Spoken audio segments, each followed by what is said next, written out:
Hello everyone. This video is about array implementation of the queue.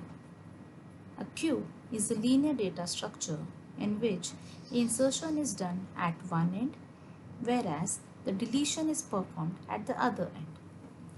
Addition of an element into the queue can be done from the end called as an rear, and the element can be removed from the other end called as front end.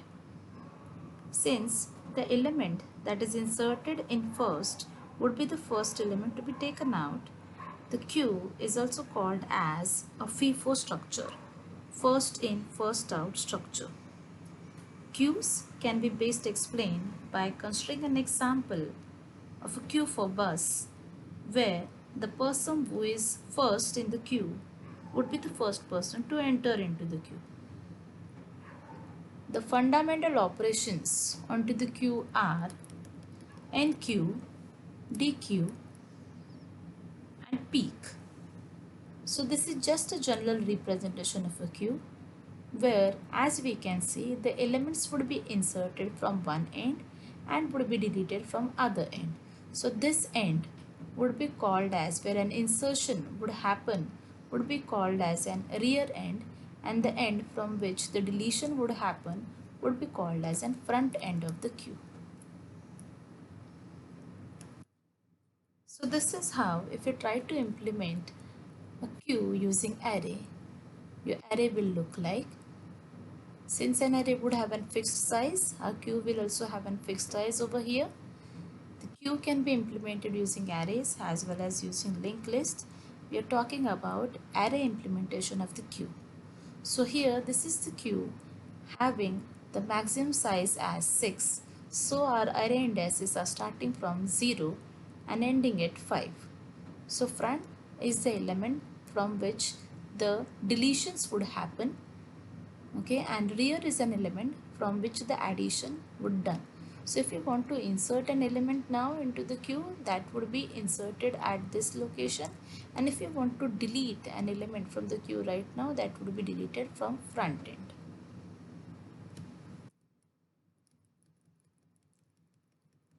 So let's talk about these operations in detail. Okay. So enqueue operation of the queue, if we try to implement using array, enqueue operation would increment the real pointer.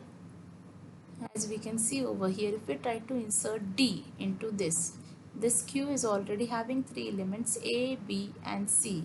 If you're trying to insert a D, your rear pointer would be incremented by 1, and then the element which has to be inserted would be inserted at this position. However, before inserting an element into the queue, we need to check overflow condition. That is, whether we are trying to insert an element into the queue which is already full. And this overflow condition for the queue can be checked if rear is equal to max minus 1. And if it is not the case, we'll go ahead. Indicates that we can insert an element into the queue. Okay.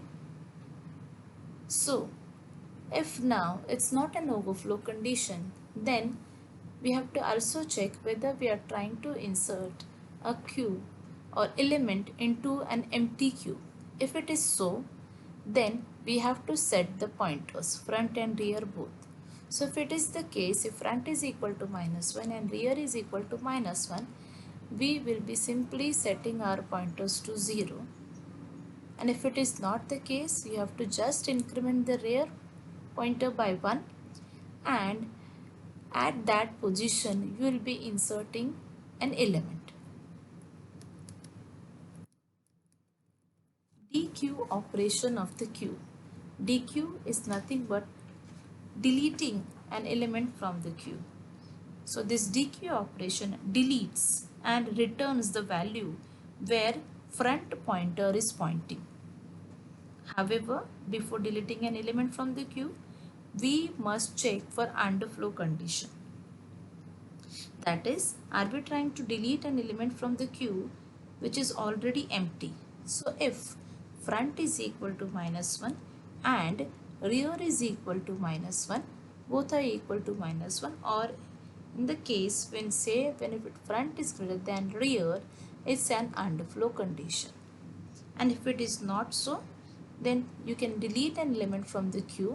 So you are going to set a value or a variable which is your front is currently pointing, so that we can display it, and then you're simply going to increment your front pointer. So let's talk about this example. This is a queue which is already having 4 elements inside it. Your front is pointing at A, indicating this is the first element which has been inserted into the queue, and rear pointer is pointing at D, indicating this is the last element or the recent element added into the queue. So as we have studied, rear is always used for the addition and front is used for the deletion. So when dequeue operation is called, your front is pointing at A has to be deleted from the queue and front would be incremented by 1. Similar to this, we can have an peek operation, and this peek operation can be simply used to display the element where your front is currently pointing. So I've already copied the program into an online compiler. You can use any online compiler over here. So let's study it line by line. So I've taken the maximum size as 10 over here. So Q, an array name, is taken with the size 10 over here, and globally I'm declaring two variables, front and rear. For both of them I'll be setting them to the null, that is -1. I've declared 4 operations: insert Q, delete Q, peek and display. So insert Q is to enqueue operation, delete Q is dequeue operation, peek is to display the element at the front position, and display is to display the queue. Just to check whichever I have tried to insert or delete is been happened properly or not. Again, if you want to go, you can go for switch case program as I have gone over here. Case number 1 for inserting, 2 for deleting, 3 for peek, 4 for display, and 5 is simply exit. So insert operation, as we have studied, will be initially checking the overflow condition, and if it is not the case, we have to take a number or the value from the user. So I have taken a variable num over here and I am taking it from the user. Then I am checking if the initial positions of front and rear are null, then I have to set them to 0.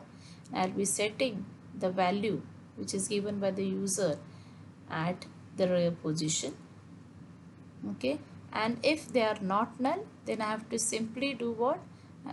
Now this is to check the endmost condition. If it's so, I am setting the rear to 0. Okay, and then I am just setting the value to the rest position, and if it is not the last condition, in that case I am just incrementing my rear. The normal things that we have to do for inserting thing. Then we have delete operation, into which we are checking for underflow condition, and if it is not the case, then we have to simply delete the element where your front is currently pointing. Okay, and if after deleting we are again checking if front and rear are equal, in that case we have to set both of them to the null. Okay, and if front is equal to max -1, that is our front was pointing to the last element, in such case I am bringing the front back to the 0th position, that is to the first position. And peek would be simply used to display the item which is pointed by front pointer. Now here I have already run the program. So as you can see, we can choose an option, we can insert an element. So I have chosen option 1. Okay, inserted 10, then again I can choose an option, and so on. So that's it for today, and you all can use any compiler and run it. Thank you.